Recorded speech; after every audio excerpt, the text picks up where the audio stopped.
Et on dit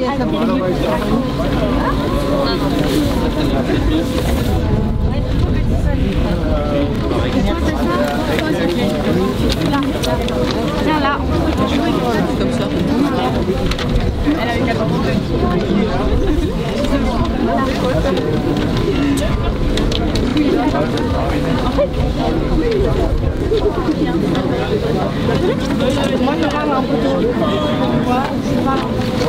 Si des gens ont besoin d'aller aux toilettes, les toilettes sont là en face.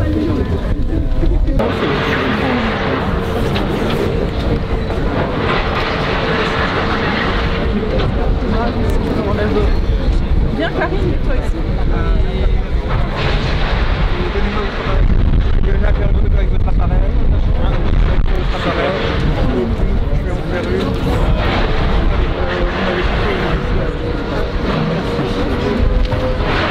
Ah oui, c'est fermé effectivement. Oui, non, il faut appuyer sur le...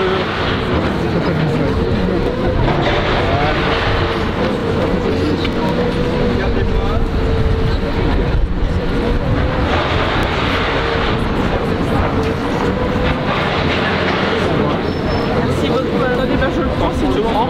Prenez-le, cachez-le. On a le droit de fermer. Vous n'avez pas bourrogné, hein? Vous n'avez pas bourrogné. Non.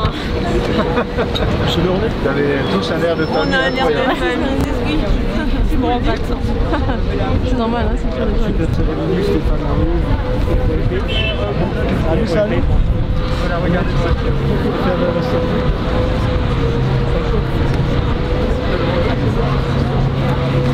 Alors ici c'est un peu plus bruyant, donc il va falloir qu'on hausse la voix, n'est-ce pas? Du mieux que nous pouvons. Nous sommes ici pour honorer la mémoire d'Alfred Lévy et nous avons la chance d'avoir ces 4 petits-enfants. Et merci à vous d'être venus nous rejoindre pour honorer la mémoire de votre grand-père.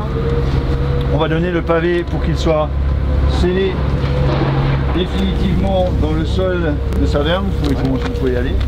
Et comme nous avons fait jusqu'à maintenant, les élèves vont vous présenter le parcours de Monsieur Lévy. Alfred Lévy. Alfred Lévy est né le 16 avril 1884 à Saverne, dans le Bas-Rhin. Fils de Henri Lévy, quincaillier, et de Pauline Dreyfus.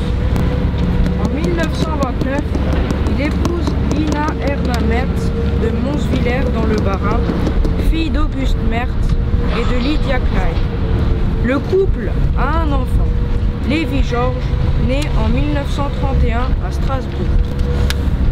En 1940, la guerre a éclaté et il a dû quitter avec sa famille son Alsace natale pour Autun, en Saône-et-Loire. La famille a été accueillie successivement par Madame Charolois, puis par Monsieur Bourrilot. Erna trouve un travail à la préfecture. Il fut arrêté seul le 24 février 1944 par la Gestapo. Ensuite, il a été emmené à Dijon dans un camp de rassemblement. Sa femme, étant de confession protestante, n'a pas été inquiétée. Puis, il a transféré à Drancy, près de Paris, dans un camp d'internement le 3 mars 1944. Le 7 mars 1944, il fut déporté à Auschwitz en Pologne. Depuis cette date, Alfred Lévy n'a plus donné de nouvelles à sa famille.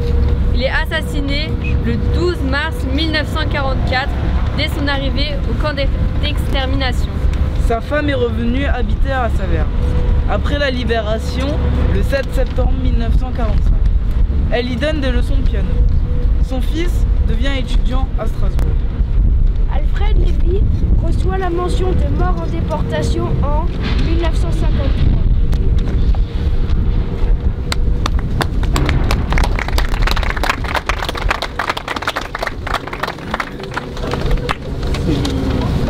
Encore une fois,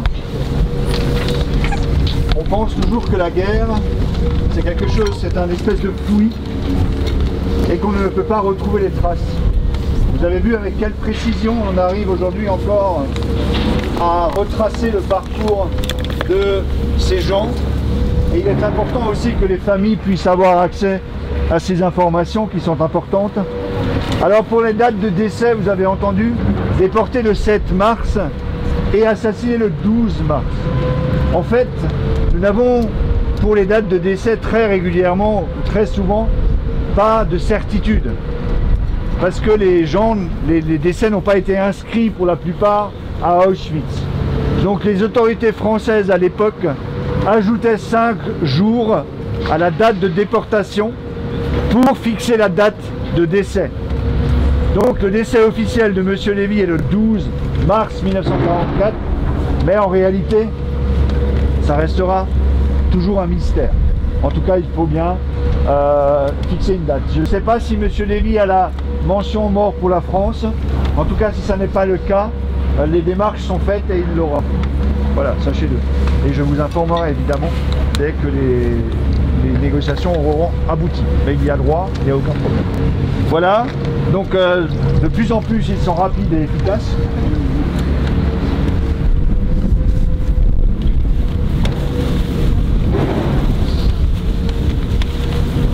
Donc les enfants sont les parrains et vous, bien sûr les élèves également, hein, comme pour tous les autres pavés pour lesquels on a posé pour l'instant, vous êtes,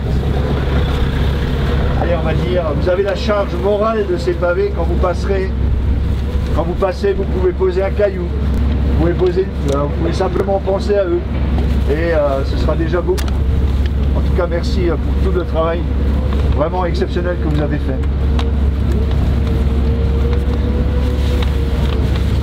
Alors celui-ci est idéalement placé, hein, évidemment. Celui-là, tout le monde va le voir et j'espère que beaucoup s'arrêteront et rendront hommage à Monsieur Lévy. La famille, vous venez d'où? Strasbourg. Strasbourg. Je suis dans le sud, dans le Tarn, j'ai fait le déplacement. Merci beaucoup. Et moi j'ai repris la maison du coup de Georges Lévy. D'accord. Des Olympiques, sans savoir. Donc vous ne serez pas loin pour venir lui dire bonjour. La grand-mère avec les présidents. Oui.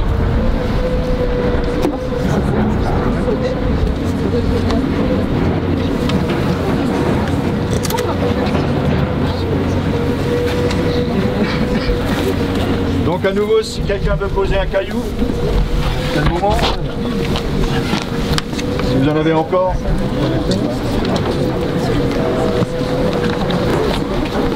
Et vous pouvez vous approcher et vous recueillir. Ah oui, la parole à la famille, pardon.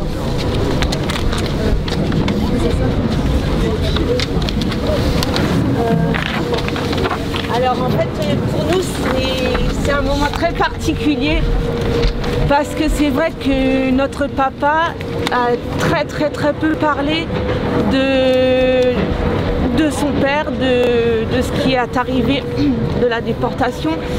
Et dans notre vie familiale, c'est vrai que c'était un grand silence dont on a tous souffert. Et je pense que ce qui se passe aujourd'hui, c'est comme mettre des mots sur une histoire qui a été presque tue. Et alors merci vraiment du fond du cœur pour ce que vous faites. Merci à tous. Merci à vous. Et alors on voulait vous lire un poème. Ce poème, c'est un poème d'espoir. Il a été écrit par Shalom Ben Chourin. C'est un journaliste et écrivain germano-israélien, né en 1913 à Munich, qui a vécu donc en Israël. Et c'est un poème de réconciliation, sachant qu'en plus notre maman était allemande. Donc on va vous le lire dans les deux langues. On va commencer en français, même si le poème a été écrit en allemand, mais c'est pour que tout le monde puisse comprendre et ensuite je le lirai en allemand. Voilà. La branche d'amandier Shalom Ben Chourin, né Fritz Rosenthal. Ami, cette branche d'amandier qui porte fruits et fleurs, n'est-elle pas une preuve que l'amour demeure, que la vie ne s'en va pas malgré le cri du sang? Ne méprisez pas cela en ces tristes temps. La guerre écrase des milliers, un monde disparaît, mais les fleurs de la vie triomphant virevoltent dans le vent. Ami, cette branche d'amandier qui ploie et qui fleurit demeure pour moi le signe de la victoire de la vie. Voilà, maintenant je vais vous lire le texte original.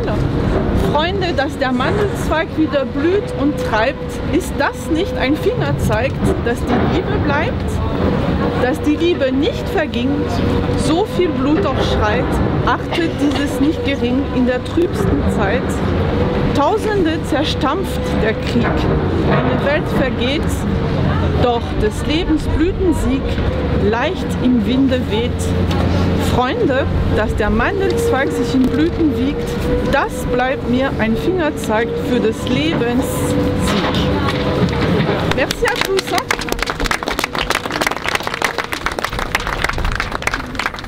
Je trouve effectivement votre message important parce que, évidemment, nous allons maintenant être rejoints par Günther Demnig, l'artiste qui a voulu.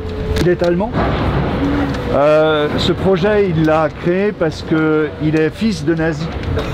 Son père a été membre de la Légion d'Or qui a sauté sur Guernica. Il n'a jamais pu faire la paix avec son père et c'est sa manière à lui de porter cette culpabilité et de faire acte pour son père à qui il n'a jamais pu pardonner. Votre grand-mère était allemande, protestante si j'ai bien compris? Alors non, elle était de Monswiller. Mais voilà, c'est notre papa, donc là sur l'arbre, vous l'avez tout en bas, Georges Lévy qui s'est marié avec une Allemande. Voilà, d'accord, donc un fabuleux symbole d'unité et d'Europe, je crois qu'on en a besoin. Et donc merci pour ce magnifique texte. On s'incline et puis on continue notre route pour aller rejoindre l'hommage que nous allons rendre maintenant avec l'artiste, donc pour Lehmann Maxime, je crois. Lehmann Maxime. Non, Paul d'abord. Donc Paul d'abord. À tout